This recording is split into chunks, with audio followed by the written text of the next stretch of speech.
Get ready for an uplifting experience with Coached Soul. Join us as we bring you the dynamic duo of Steve Hudgens, a licensed professional counselor, and Kenya Evelyn, a transformational leadership coach. Together, they'll guide you through engaging episodes filled with valuable insights and actionable tips on mental health, relationships, self-care, emotional well-being, and personal growth. Coached Soul is your go-to podcast for empowering discussions that will help you thrive. So let's get started and welcome our hosts, Steve and Kenya. Hey, welcome back to Coach Soul. I am so excited because 1 month is down. We have a month and a half left, and we are getting into spring and March. It's February. It's Valentine's Day. Oh, it's the month of love. Mm-hmm. I mean, I'm single. You're married. I mean, we got a different viewpoint of relationships going on. And I think that would be a great way to start with February and just talking about the dynamics of a relationship. I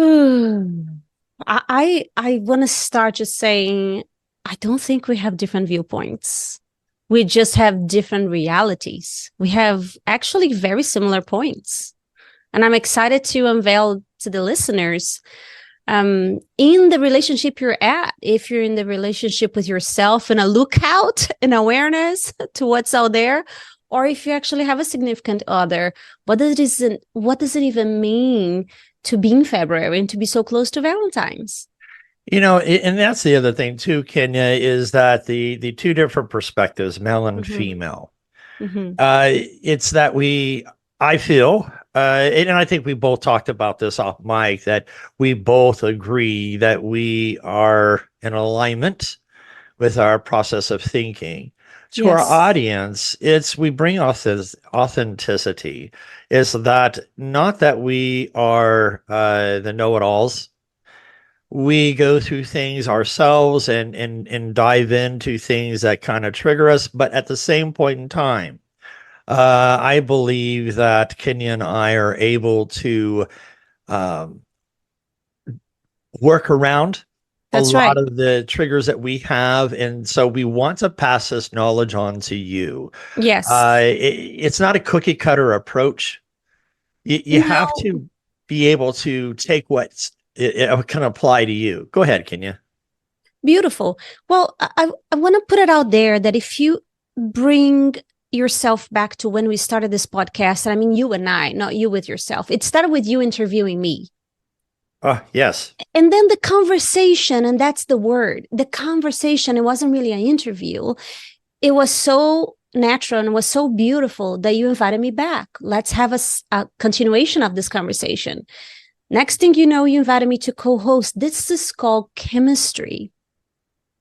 This is called the polarity of the male and female, that it just flows. It was so natural.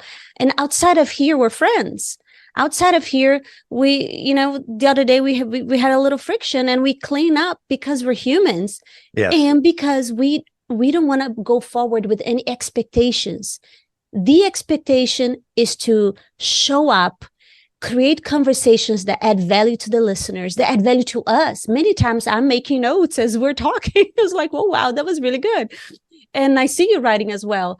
And that is the natural flow of the masculine and feminine, and how we just want more of.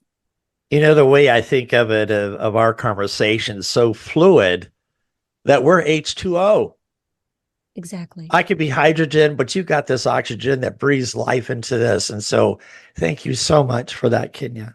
Absolutely. And that's what we want in our intimate relationship. We call what we have a friendship and a partnership because there is not the romance involved. But this is Valentine's. Let's talk about romance. So a good topic would be, can men and women be friends? 100%. How do we create the boundaries? Should there be boundaries? Well, of course, there should be boundaries. So you and I have a different relationship with the word boundaries, right? Yes. Every time I'm used because you use it all the time, but I don't really see it as boundaries, because when I hear boundaries, I hear that I hear shield, I hear protection. Okay. And for me, I'm taking a stand. I have taken a stand to be a fully expressed woman. That means that I trust my cord. I trust my grounding cord so deeply that I'm able to go wide.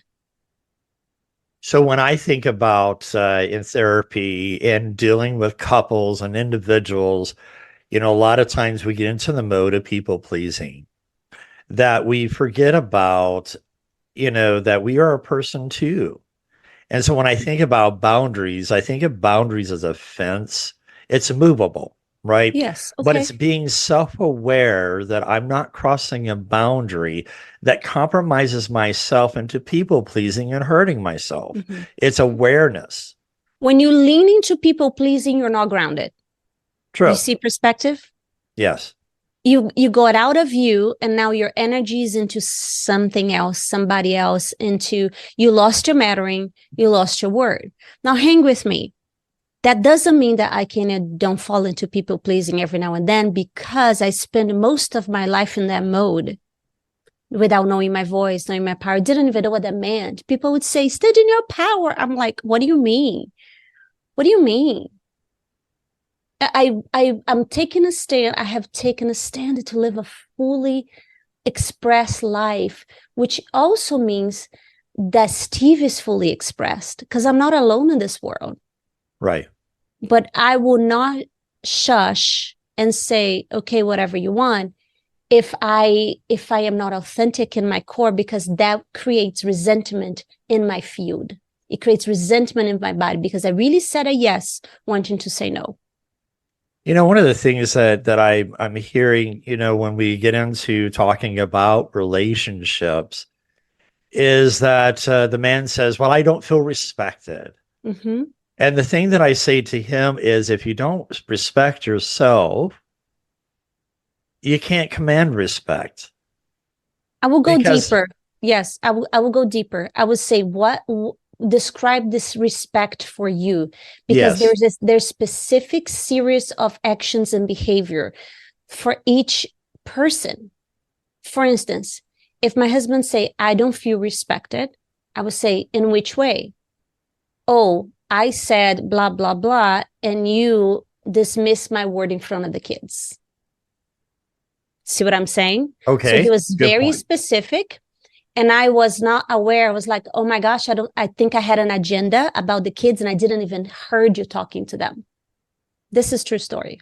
Yeah. So I encourage the couples right there to really go deeper. Tell me more. Tell me more. In which way? Is that about you want a more service? Like some men, especially Latino men, they want more. They want their meals on time. They want things ready around the house. But it could be a matter of, I want to be noticed. I'm going to say something very, again, it's authentic to me. Please listen to my heart, women out there. Men would love for us to be puppies. Please listen. Let me finish my sentence. Don't interrupt. Don't react. If you're driving, don't crash the car. You know how when you open the door and the puppy gets so excited? Oh, he's home. She's home. And wagging your tail like they just want to be so noticed that they are here. I bet that your relationship would totally change if you stop what you're doing and say, hi, honey, give it a kiss. Maybe don't need to wag your booty, but, just hi, I'm noticing That you. wouldn't hurt either, wagging your No, it booty. wouldn't hurt either. It wouldn't. From a man's perspective, it's I do when I was married, I would enjoy being able to be greeted. Exactly. And the thing is, the kids are all excited and coming up to you and stuff, and so we do want to be noticed, because at work, what do we do all day? We lead. Most of the men that are in the work category, we lead in our thought processing of trying to fix, trying to produce, trying to work, and trying to problem solve. That sometimes we need to know, hey, it's okay. Yes. And one of the things that I noticed about we want women to be complimentary. What do I mean Exactly. by that? It's if the man is going into the kitchen and he's taken the initiative to put the cups into the dishwasher. And his wife comes up to him and says, you're not doing that right. You need to place the cups here, put the dishes here. The man's going to feel emasculated, unappreciated, when all she had to say, babe, thank you so much for doing this for me. That's what we're looking for. And that's happened to me. 100%. And you know what has happened to me too? I Yeah. was the woman that said, hey, little cups to the left, big cups to the right, an inch together. Please listen to my heart, y'all. By now, with 3 kids and 2 dogs, I'm just so glad that somebody's doing it. Like, really? Right? Like really? Just do it and then unload it. And it's one less thing. And I don't even look so I don't get triggered. But that's another thing. If the perfectionist in me is going to show up to play a role because things didn't get, that my kid did the stairs just in the middle, not in the corners. I'm so grateful you picked up the vacuum. Like, that was huge. Thank you. Well, it's literally counting your blessings. Yes, and men want to feel that appreciated. It's not that women say, "Well, he doesn't thank me for taking out the trash. He doesn't thank me for this." And what I'm hearing in both sides, men and women, when I do couples counseling, is they're not being noticed. No one. Correct.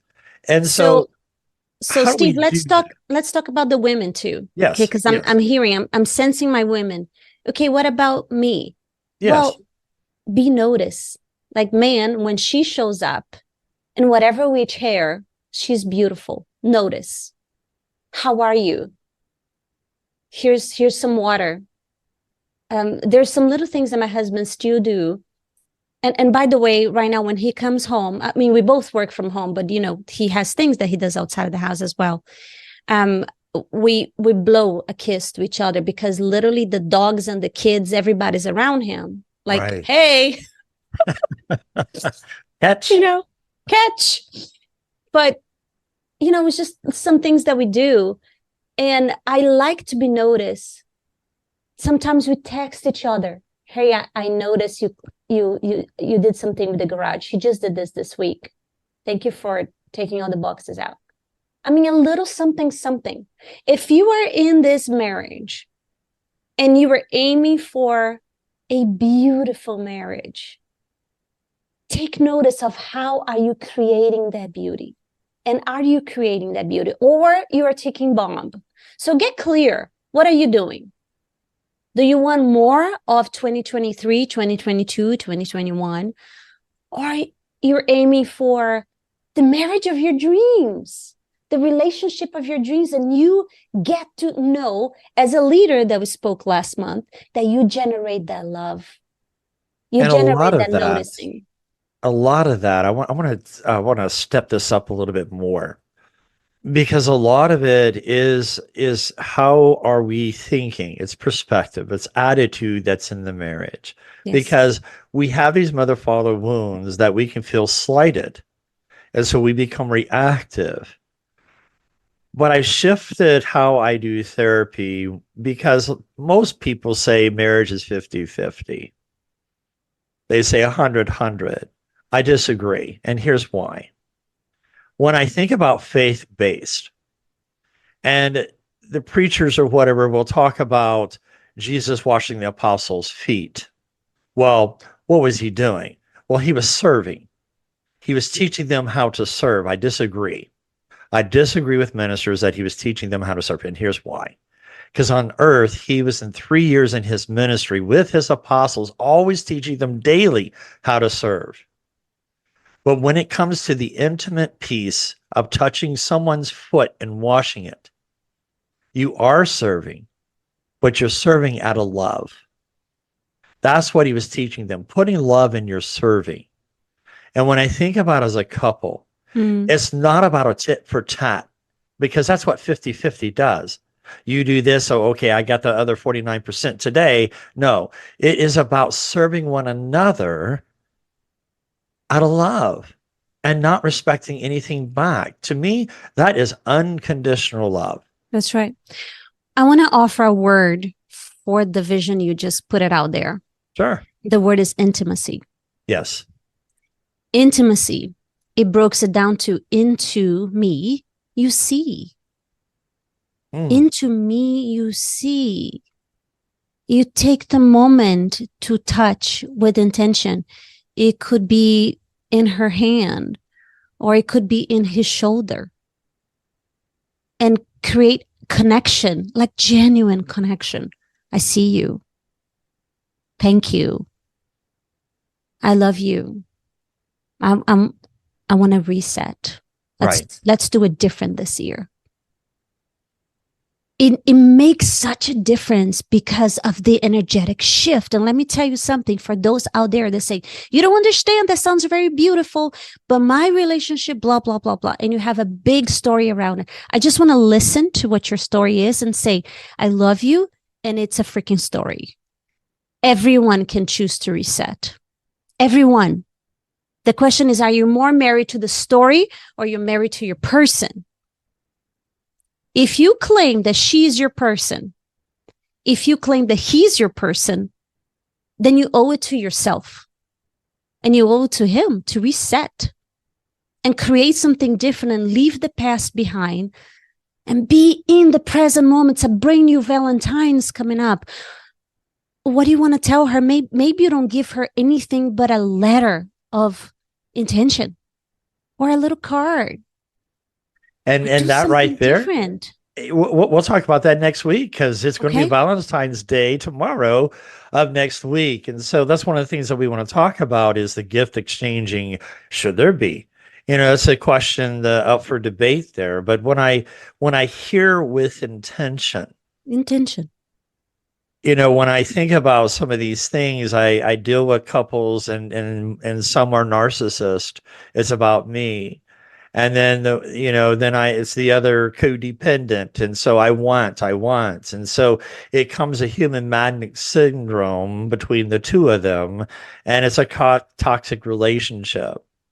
So when I hear you say that we need to reset in our self and our being, I don't like the expression. I'm sorry. I don't like that song. Let it go.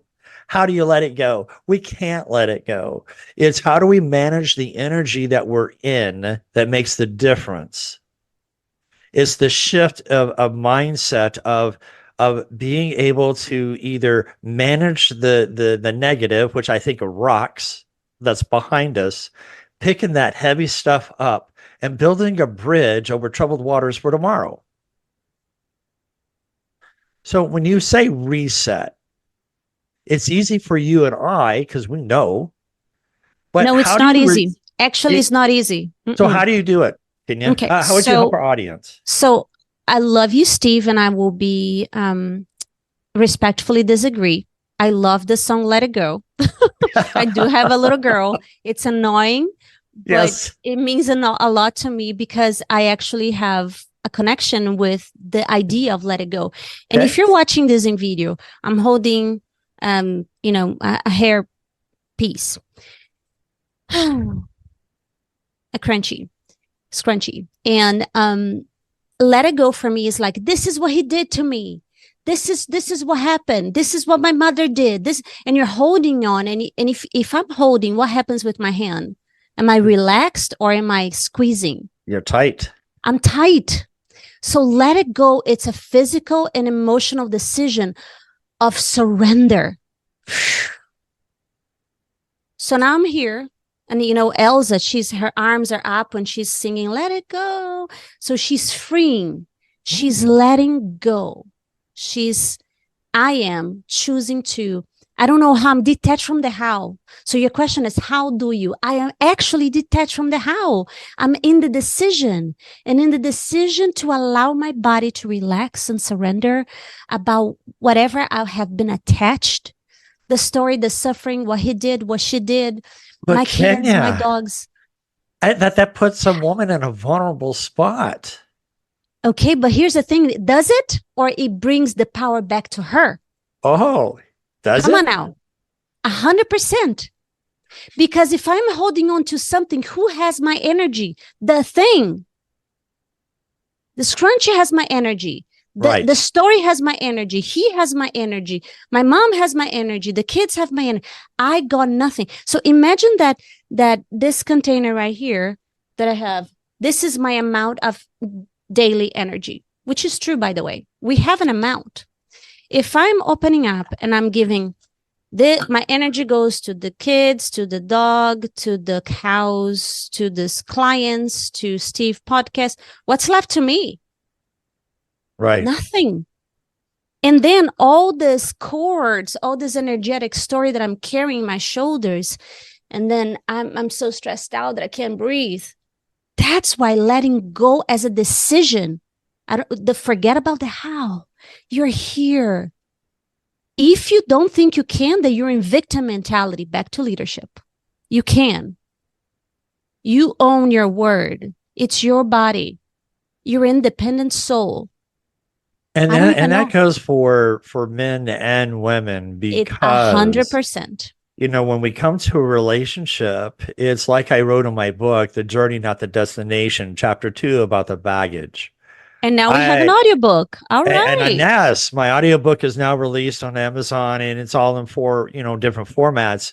But in that chapter 2, the baggage, it didn't hit me when I flew to Seattle to take the cruise ship to Alaska and Canada. Yes. That I saw people who were tired, and I got frustrated because I was carrying my luggage around too. But I didn't put this in my book. It's an afterthought that when I had to go to the restroom, I didn't want to carry my luggage with me. Yeah. You ever try to go to the bathroom with luggage? It's difficult because I'm traveling by myself. Yes, I don't have a partner. So I asked somebody, do you mind watching my baggage? Sometimes we need to be able to build trust in another person, to provide our feelings and emotions to. It's scary.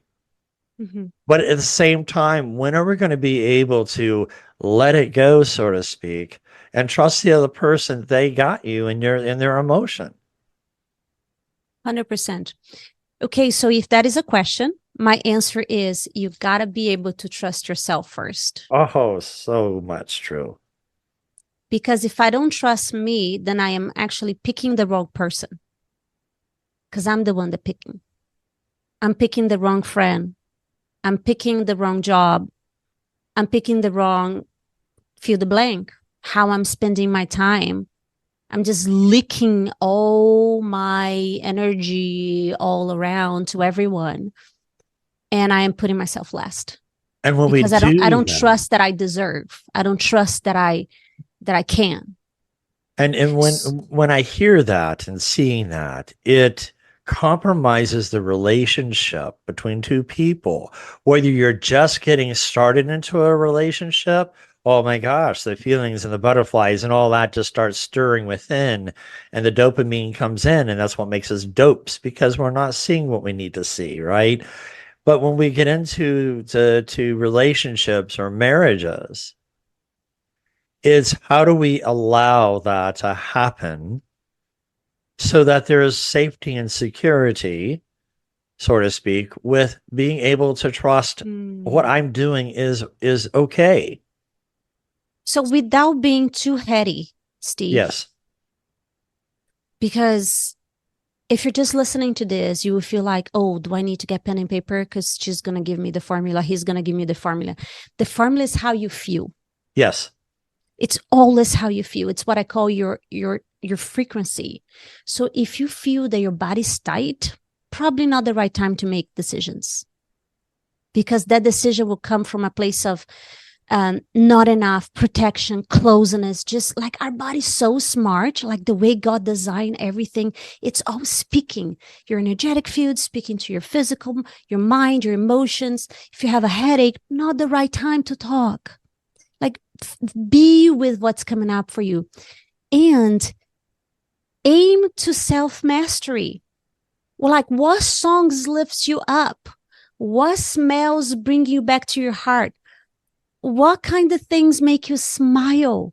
Do you have a favorite tea, a favorite coffee? Like really Trigger yourself to feel good so that you can build great relationships with yourself. Right. That's why we started today with prayer meditation, because you're putting yourself first. Your relationship with yourself, your relationship with God, your relationship with your body.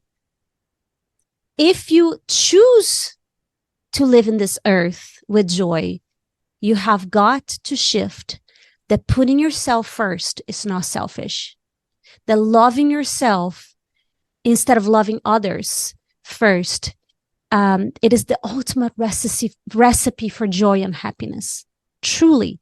And you get to be the evidence. You get to lead the way to that if you have not had any example. Oh, you don't understand, my father, my mother, nobody does that. You don't understand, I wake up, the kids are screaming. Then you owe it to yourself to wake up 30 minutes before so you can ground yourself. And let's say one day that you slept through, then after the kids are settled, you own to yourself to close the door and stay 5 minutes. It's that's just a great way to end this podcast, and recognizing of self-love, and it's not that it's selfish. And speaking of love, that's a great end of podcast, because next week we're just going to call it Lovecast instead of podcast, sort of like the TV show, The Sounds Love delicious. Boat. So let's end it here, and y'all go out with love this week and be ready for next week. God bless. Take care. Thank you for joining us on this episode of Coached Soul, where we aim to empower and uplift you on your journey towards personal growth and well-being. Remember, as you navigate through life, you don't have to do it alone. We encourage you to reach out to professionals, seek support from loved ones, and take the time to prioritize your own well-being. Stay tuned for future episodes filled with even more valuable insights and actionable tips. Remember, you have the power to thrive. And with Coached Soul by your side, anything is possible. Until next time, take care, stay empowered, and keep shining your brightest light. For more information, contact Kenya at kenyacoachedsoul.com.